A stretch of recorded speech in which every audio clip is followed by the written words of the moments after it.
from the Frank Beck Chevrolet Studio Annex. It's time again for Time Out Overtime on the Time Out Overtime YouTube channel. I'm your host, Rick Arsenal, and as usual, before we do anything else, please get down there in the corner and smash that like and subscribe button.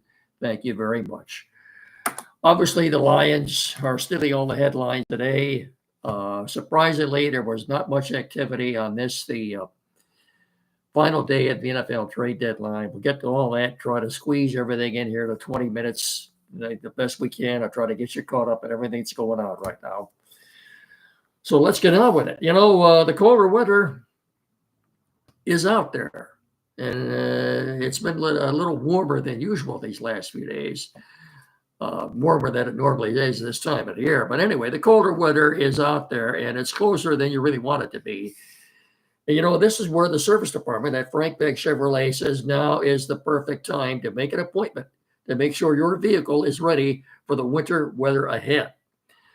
Get in there and let them check the strength of your battery, your belts and hoses, wiper blades, antifreeze, and more. And, plus now is the perfect time to get that new set of tires so you don't go slipping and sliding down the highway. And if you don't think your car can make it through another rough Michigan winter, let the sales pros at Beck's help you find a vehicle for all seasons. The 2025s are rolling in nearly every day out of the lot, so right now their selection is tops. You can check out their inventory on their webpage at frankbeckchevy.com, or better still, stop by the dealership on M99 between Hillsdale and Jonesville and let them help you experience the Frank Beck difference. 517-849-7886. Right? What it says back, I'm sorry, 2886. 517-849-2886. FrankBeckChevy.com. And Chevrolet Together Let's Drive. And when you're in there, make sure you say hello to their newest sales professional. You get in there and welcome the veteran Mike Brayman to the sales team. You won't meet a nicer man. Get in there and say hi to Mike and buy a car for me. Okay. Mike Brayman, welcome him to the sales team at Frank Beck Chevy. All right. Lions, hang on here. What the whistle?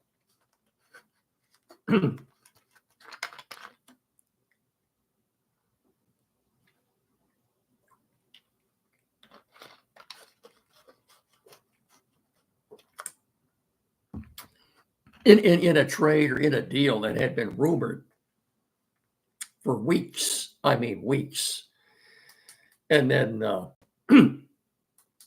halftime of the Browns game, which started at 1 o'clock on Sunday, at about halftime, we started hearing it that this was inevitable. It was all but a done deal. And like I said, they have been going back and forth for weeks on this trade. For Zadarius Smith, the big edge rusher for the Browns. He's 32. He's got 5 sacks this year. Since week 5, he's got 23 pressures. He's had a good year. He's been playing very well. His now ex-teammates, have had a lot of good things to say about him. He brings a lot of energy. He's good in the locker room. He was a team leader, one of the team leaders. Sounds like a Dan Campbell and Brian Holmes kind of guy. And let's hope, I'm sure he'll be participating in practice tomorrow. Let's hope that we get to see him play Sunday night in Houston.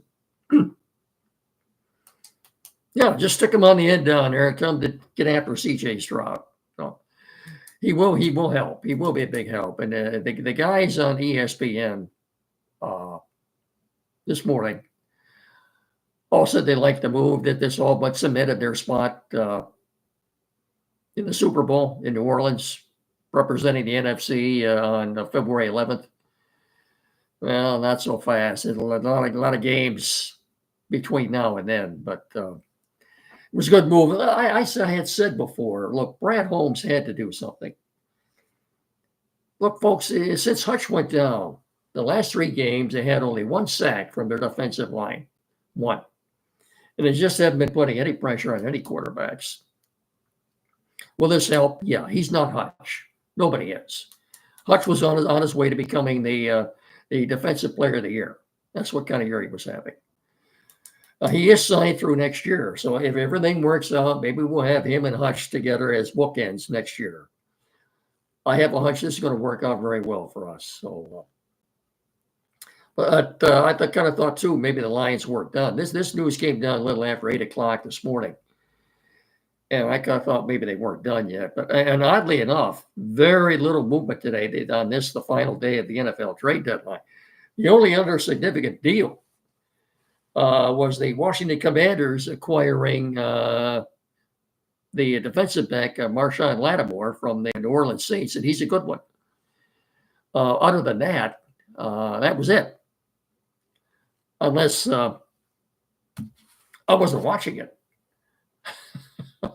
But apparently on Get Up this morning on ESPN, they were talking about this, and then all of a sudden the news came down from Jerry Jones. Pardon me.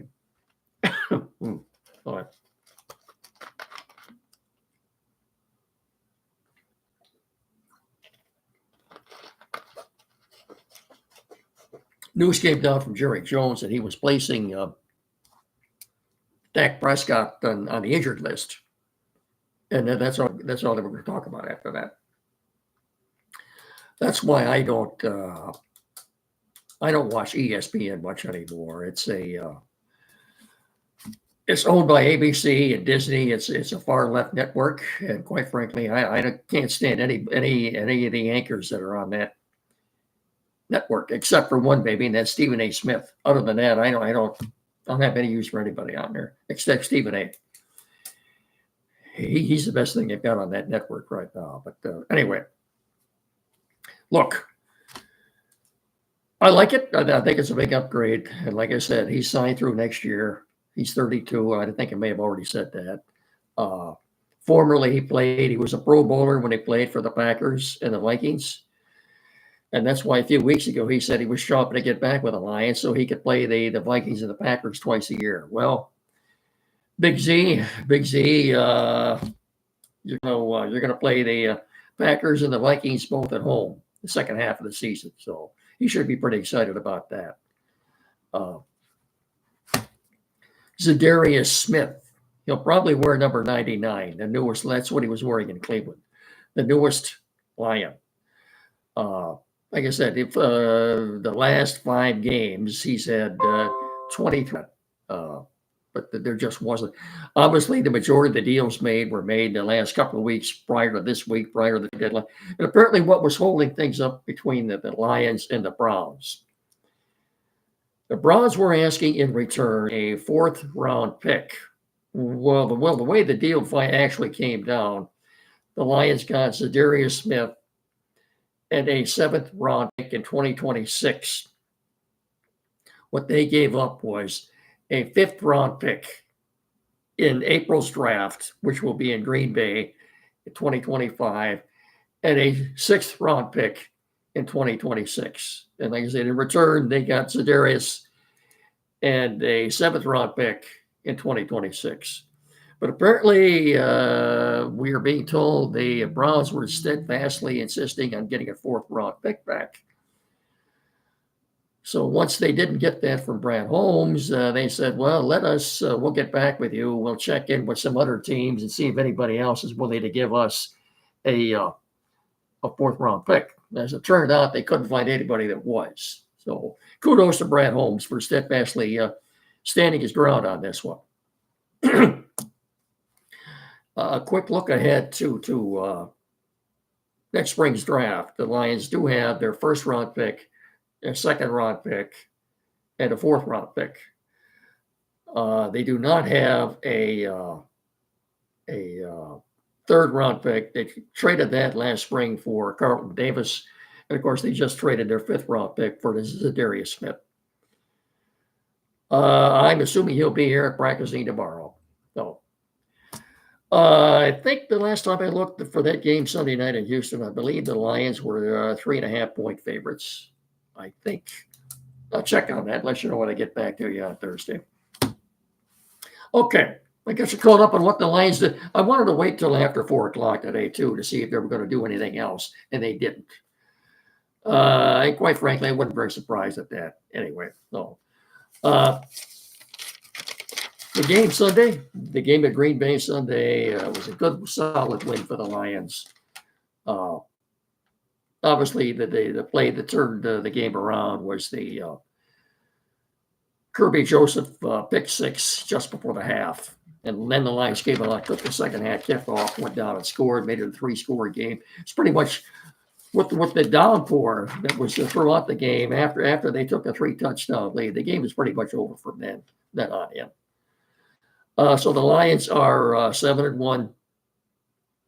The only other time that they've won 7 of the first 8 games was back in 1956.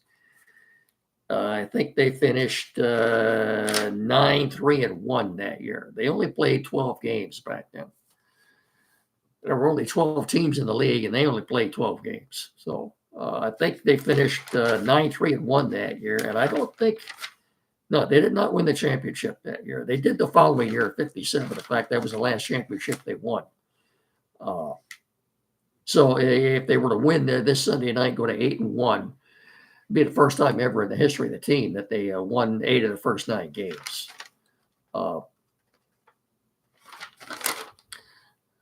So Kirby Joseph, as I mentioned him,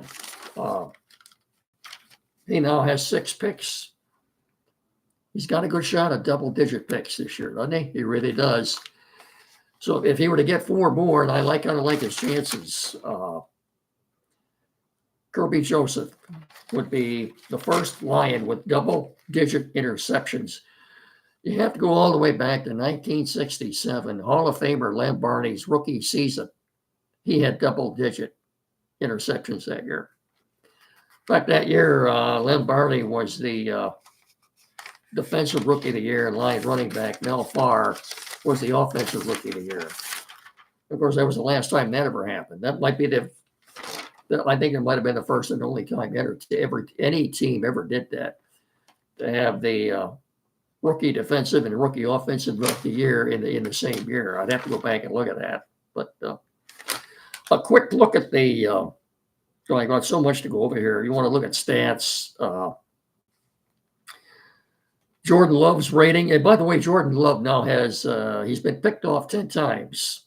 So he's tied with the Seahawks, Geno Smith, for the most interceptions. However, Jordan Love has played 2 less games than Geno Smith has. I said a few weeks ago, this is not the same Jordan Love that we saw last week. Now, granted, he was gimpy. He was limping around. The weather was bad anyway. He's obviously not 100%. He's got a groin. And look, I had a groin once. I know what that's like. And there's really not a whole lot you can do for that except rest. And in over time, it will heal itself. But there's really not a whole lot you can do for a groin. So maybe it is a good thing the Packers have a bye coming up this week. In fact, I think they do. Yeah, they've got a bye coming up this week. A quick look at the NFC North standings. Of course, the Lions are 7-1. The Vikings come in second, 6-2. Packers are 6-3, and the Bears are 4-4. And look, if you want to take a quick look at the current NFC playoff rankings, 1 through 7. Obviously, the Lions are 1 at 7-1. Commanders, who I said made that deal today to get Marshawn Lattimore. I like that deal for them. That's a good deal. They're the second seeded team right now at 7-2. The Atlanta Falcons come as a third seed, 6-3. These are all division winners or division leaders. I'm sorry. And the Arizona Cardinals in first place right now in the NFC West at 5-4 would be the number 4 seeded team. The 3 wild card teams would be the Vikings at 6-2, the Eagles at 6-2, and the Packers would be the 7th seed at 6-3. Those are your 3 wild card teams. So that's a quick look at the way the NFC playoff seedings would be at this time right now. By the way, that reminds me, at 7 o'clock tonight, they're going to announce the first college football playoff rankings, 1 through 12. That'll be tonight around 7, I think. Look for the Oregon Ducks to be number 1. And speaking of that, well, who got embarrassed more Saturday? Who got embarrassed more? By the way, Jordan Love's passer rating for Sunday was 69.7. That's awful. That's lousy. That's terrible. Goff's passer rating was 109.3. Oh. By the way, before I forget too, Jared Goff is the first Lion quarterback to win 3 straight games at Lambeau. Ever. No Lion quarterback has ever done that before. And this is the last time, by the way, the Lions have won 3 straight games at Lambeau since the 86, 87, and 88 seasons. Packers weren't very good back then, obviously. St. Brown had a good game Sunday. 7 targets. He caught all 7 passes. David Montgomery, 73 yards rushing. Jahmyr Gibbs, another 65 yards rushing and a touchdown. Good effort. All we heard coming up to the game was Lions are playing outdoors. They can't play very well in the weather. Jared Goff has bad small hands. He'll turn the ball over. He can't play outside very well. Well, maybe they put it in to that myth, if you will. It's a myth. They do have 2 more games outside yet. Soldier Field, about 6 weeks from now, and the second to last game. It's a Monday night game, I think, out in San Francisco. Those are the only 2 outdoor games they have left. And by the way, too, the Browns and the Bears, I think, have both announced that they, I don't know how far away it is, that they will be building new dome stadiums. I don't know how far away that is for the team, but that would leave Lambeau Field as the only outdoor facility in the NFC North, or even in the Midwest, period. Lions do have a game, too. As I said, they're playing at Houston Sunday night. 2 weeks after that, they're playing at Lucas Oil against the Colts down in Indy. I wonder how many Lion fans will be making the trek down I-69 to go to that game. All right. I have something to say about quality PC here then I will wrap this up. Let's wet the whistle one more time here.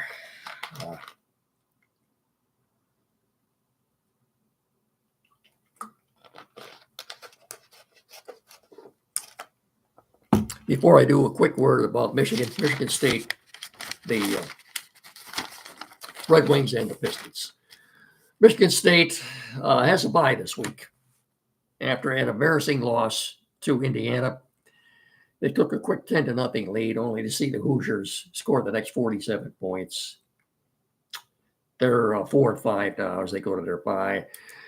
Michigan, 3:30 Saturday, will be playing that same Indiana team, which comes in undefeated. They're 8-0 or 9-0. Anyway, they're undefeated. The Wolverines are 5-4. 1 win away from a bowl game. Will they get it? Well, maybe they'll beat Northwestern at home. I don't know. Anyway, as far as the point spread in that game, it started out, Indiana was 10.5-point favorites, and that's already ballooned up to 12.5. And as I said before, I don't bet, but if I did, I'd take Indiana at those points. Look, this Michigan defense, first of all, to begin the season, I thought was a big disappointment. And now without Will Harris, who supposedly is hurt, I rather doubt that. I think once he knew that the season was a wash, he's sitting out. Didn't want to do anything to jeopardize his draft status next spring. I don't know that for a fact, but that's what I suspect. And I'm not the only one. Good win for the Pistons last night over the Lakers. They're 3-5 now. In fact, they've won 3 of their last 4. Gosh, looking back to last November, the Pistons were 0 for November last year. Oh, for November. They were 0-15 in the month of November last year. There's got a favorable schedule coming up. Now they're in Charlotte tomorrow night against the Hornets. I think that's another very winnable game. A chance to go to 5-4. Hornets aren't very good. They just had a tough break with the schedule. They're playing all these playoff games the first couple of weeks, or playoff teams rather, the first couple of games. Schedule gets a lot easier now. Yeah, they got a good win last night for them. Like I said, they're 3-5 now. As far as the Red Wings go, they are 5-1. Good for 11 points. They will be in Chicago tomorrow night to take on the Blackhawks. Not much action at all tonight in the NBA or the NHL for obvious reasons. This being election day. And that's a good thing. All right. A few other words here, and we'll call it a night. As you know, I wouldn't be doing this without the assistance, technical knowledge, and know-how of one Tim Lindley at Quality PC in downtown Hillsdale at 37 Waldron Street. Quality PC in downtown Hillsdale. The only place to go, the one and only place to go for all your technical needs, issues, sales, service, anything at all. Tim Lindley at Quality PC. 37 Waldron Street. That's a couple hundred feet west of Howell Street on the north side of the street, right on the alley across the street from Fat Jack's. 517-610-5372, anything at all. Computers, new or used. Maybe the computer you have now needs a little work done on it. Large flat screen TV installation, setup, programming. Maybe you're changing internet providers and you need that installed. Printers, new or used, anything at all. Get in there and see Tim. As I've said before, he's the nicest man you'll ever want to meet, and he is so knowledgeable. He is the most tech-savvy man in our area. Again, 517-610-5372. Or get in there and see him at 37 Waldron Street in downtown Hillsdale. When you do, please tell him Miggy and I sent you and we said hi. Thanks. Thank you. Are we about done here? We covered everything. Roy Wings State. Oh, I know what I want to do. One last thing. This will only take a few minutes. If you watched the game last night,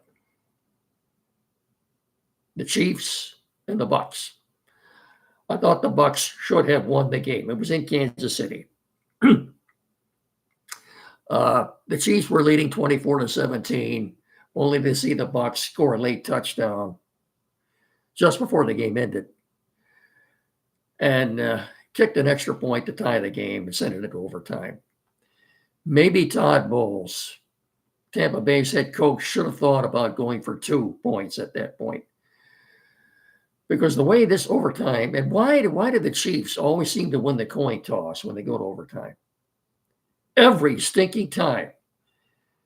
Oh, I'm telling you.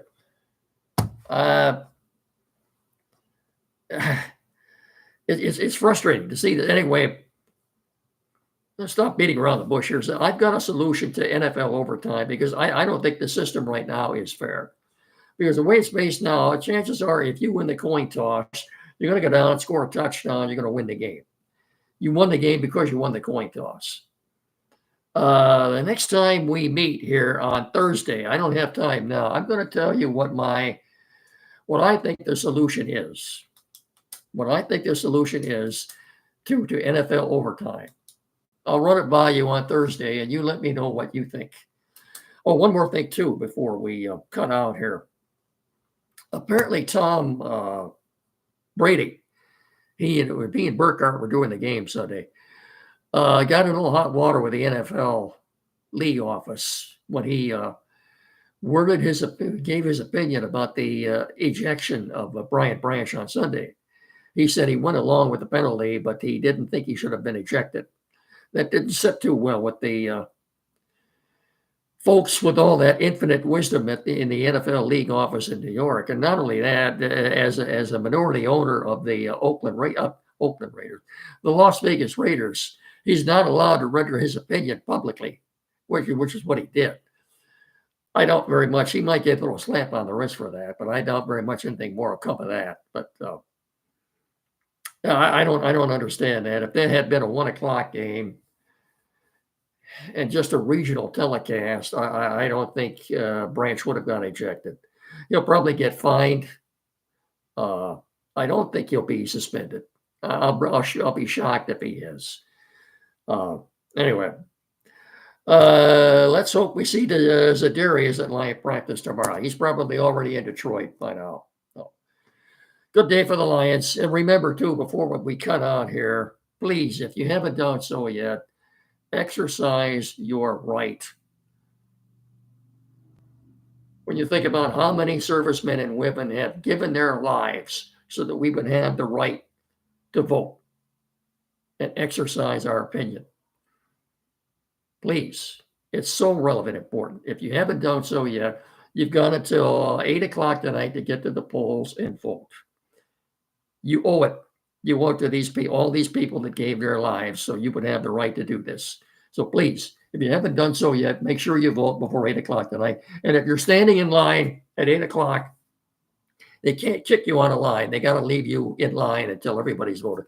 Not only that, I didn't realize this either, but there is a county or two in the extreme western end of the Michigan Upper Peninsula that is in the central time zone.